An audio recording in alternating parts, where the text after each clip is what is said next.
C'est parti.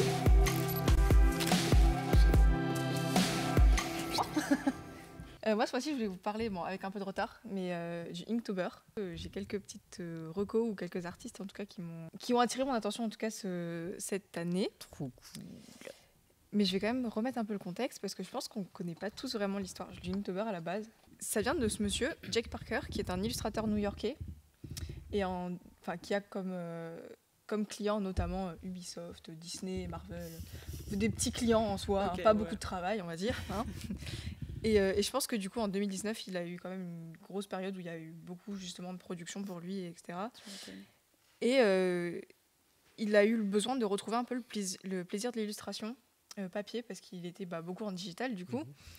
Et donc, il s'est lancé un petit challenge. Et le but, c'était de dessiner un dessin par jour pendant un mois, à l'encre, pour retrouver le côté très spontané et papier surtout, hein, qu'il avait, je pense, pas mal perdu. Et puis il a publié ça tous les jours sur les réseaux sociaux. Et en fait, ça a super bien marché. Il y a eu un réel engouement autour de ça. Si bien que du coup, 14 ans après, on fait toujours des listes. Lui, il produit toujours sa liste officielle tous les ans déjà. Et puis maintenant, du coup, tous les artistes, je pense, ici, ont au moins essayé, en tout cas, moi j'ai jamais réussi, mais au moins essayé de se lancer dans un Inktober, ou en tout cas ont voulu essayer. Je confirme, j'ai essayé. Moi j'ai essayé ce mois-ci, j'en ai fait 2, et après j'ai arrêté. Et en plus, franchement, mon deuxième, c'était le jour où j'ai dit sur Instagram, je suis sûre que je vais pas tenir, le lendemain j'ai arrêté, vraiment. Donc aujourd'hui, il y a de plus en plus de listes. Il y a plein d'artistes qui proposent des listes sur différents thèmes, ou même un jour sur deux, justement, pour se libérer un peu de la pression de il faut poster tous les jours, etc. Et puis même aujourd'hui, on l'attend, on le prépare. J'ai l'impression qu'il y a de plus en plus de... Ça triche. Ça triche de ouf. En fait, comme vous voulez, hein, si vous voulez tricher. Et donc moi, je voulais vous présenter 3 artistes qui ont fait cette année, en tout cas, des Inktober que je trouve un peu différents, un peu original. Et vous allez voir. La première, donc, c'est Lodem. Oui. C'est une artiste céramiste, tu connais ? Ouais. Je pensais pas que tu connaîtrais. Elle a une chaîne Twitch. Oui, elle s'est lancée pour objectif. Alors, elle a fait la Canson-tober. C'est une liste qui était en partenariat, ou en tout cas qui a été faite par Kiven. Vous voyez, c'est qui ? Kiven, je sais pas comment on dit. C'est une illustratrice, pareil. Elle fait beaucoup de choses, mais beaucoup dans le détail. Elle fait de l'architecture. Elle fait de l'aquarelle aussi, il me semble. Où elle travaille au rotring aussi des fois. On va aller voir son Instagram, mais elle fait des choses assez jolies. Et oui, donc elle s'est lancée le challenge de faire un mug par jour pendant un mois. Ah ouais. Ça me paraît colossal comme travail. C'est clair. Mais elle a réussi, déjà. Après, elle fait pas toutes les finitions. Enfin, elle explique qu'elle fait en gros le modelage. Je crois que c'est comme ça qu'on dit. Elle fait le modelage, en fait, elle fait le gros de la structure, et ils sont pas encore tous cuits. Même pas du tout, je crois. Elle fait les finitions, et elle a prévu de tous les cuire. Et bon, elle a dit qu'il y avait des chances qu'il y ait des choses qui craquent et qui ne soient pas utilisables. Mais globalement, donc, tous ceux qui auront tenu, elle les mettra en vente sur sa boutique pour Noël. Et ouais, puis c'est super inspirant. Et ce que j'ai beaucoup aimé aussi, c'est que donc elle les a publiés sur Instagram. Je pense qu'elle a dû aussi les mettre sur Twitch. Hein. Elle a dû faire quelques réalisations sur Twitch. J'ai pas regardé, mais je pense. J'ai pas vu non plus, mais. Et d'ailleurs, elle live assez souvent, je trouve. Ouais. C'est ça, elle a demandé à faire ça sur Twitch en live et tout. Alors, je sais pas si elle fait souvent des lives où elle fait de la céramique en live. Ouais. Okay. Mais alors ces mugs-là, je sais pas si elle les a fait en live. Mais en tout cas, elle les a mis tous sur Instagram. Et ce qui est trop bien dans ces réels, c'est qu'elle explique vraiment tout son processus. Des fois, il y a des choses qui ne marchent pas, qu'elle a abandonnées, qu'elle a fait différemment. Puis même quand elle avait des petites baisses de motivation, elle le disait aussi. En tout cas, c'était très spontané. Et franchement, pour le travail, c'est fou qu'elle ait gardé la motivation comme ça. C'est clair. C'est pas ça, c'est surtout que si c'est son activité... ouais, elle est prof aussi. Ouais. Je sais pas si je l'ai dit, mais elle est prof. Elle est prof ouais, elle a un studio. De céramique. Elle a un studio, en tout cas, à Paris. Okay. De céramique, et elle donne des cours, ouais. Mais ouais, c'est assez ouf. Et puis franchement, tous les mugs sont dans un univers très précis. Enfin, tout est détails, jusque dans le détail, ouais. Incroyable. Là, moi, je vous ai montré mes 3 préférés, mais franchement, il y a des choses... Et donc, l'autre artiste, et en fait, c'est 2 artistes. C'est Nuit et Jour et Juliette.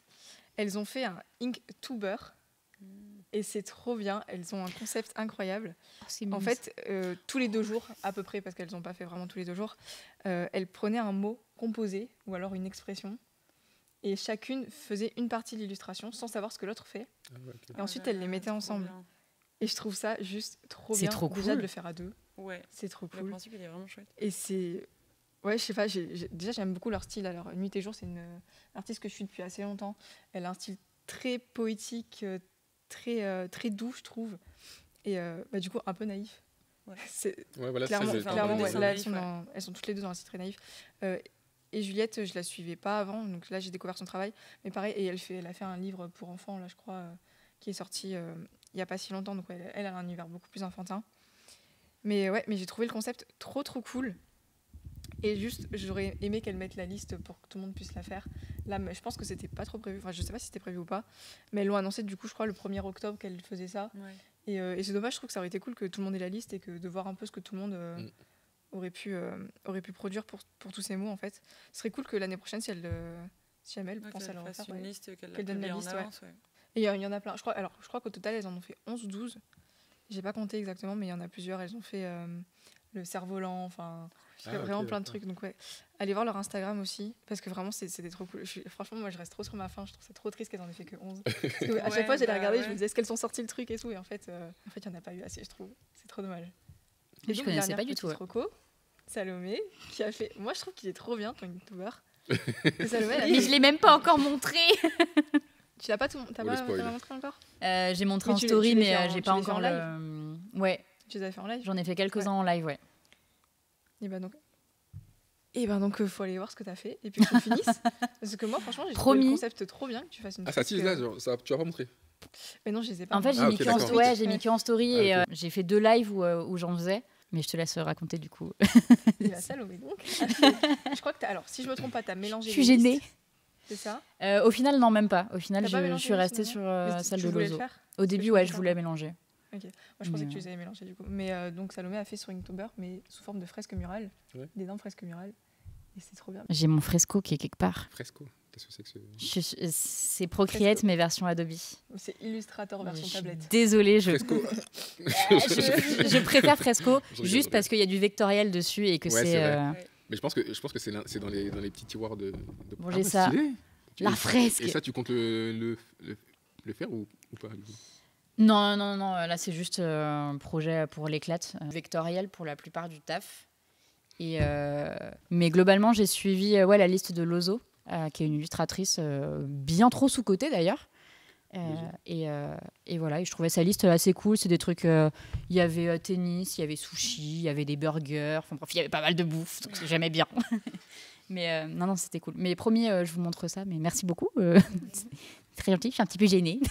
Mais franchement, il était trop bien. J'avais vu le premier que tu avais fait, c'était sushi, je crois. Ouais, c'était le tout premier, le sushi. J'étais trop hype, et après, t'as plus rien montré. Si, en vrai, j'en ai mis quelques-uns, mais c'est vrai que vu que je les mettais en story, on les voyait pas trop. Et les derniers, je les ai pas encore mis. Et après, il y a plein, en vrai, d'artistes et d'illustrateurs qui n'ont pas encore fini le Inktober, qui le postent au fur et à mesure. Mais je pense que c'est devenu un peu moins toxique qu'à l'époque. Ouais. Oui. Parce qu'avant, c'était vraiment, tu dessines un truc le jour prévu. Déjà, c'était à l'encre. Et déjà, il y avait une seule liste aussi à la base. C'était la liste officielle, absolument. Puis il y a plein de gens qui se sont détachés, et puis chacun fait son truc. T'as des gens qui font leur liste, t'en as qui font un jour sur 2, t'en as qui font des fresques. Mais ça, je trouve trop intéressant maintenant, parce que franchement, maintenant, il y a vraiment de tout, quoi. Ouais. Et c'est trop bien. Enfin... Ouais, mais j'ai jamais voulu le faire, moi, parce que justement, il y avait ce truc de la pression de faire tous les jours, et je sais très bien que je l'aurais pas tenu. Et là, en plus, même en faisant un jour sur 2, c'est tombé sur le mois où j'avais des trucs tous les 3 jours, donc en fait... J'étais tout le temps dans le train. Donc, les 3 quarts de ceux que j'ai fait, en fait, c'était dans le train où ça bouge et le train, il part dans tous les sens. C'était là, genre, le trait, au secours. Dessiner pas dans les trains, c'est nul. Ah ouais, non, dans le train, c'est scandaleux. Faut pas regarder les détails de ce Inktober que j'ai fait. Ouais, mais après, de toute façon, c'est pas le but. C'est ça, en fait. Non, c'était juste challenger un peu sur des thèmes un petit peu fun, quoi. Merci beaucoup pour cette chronique.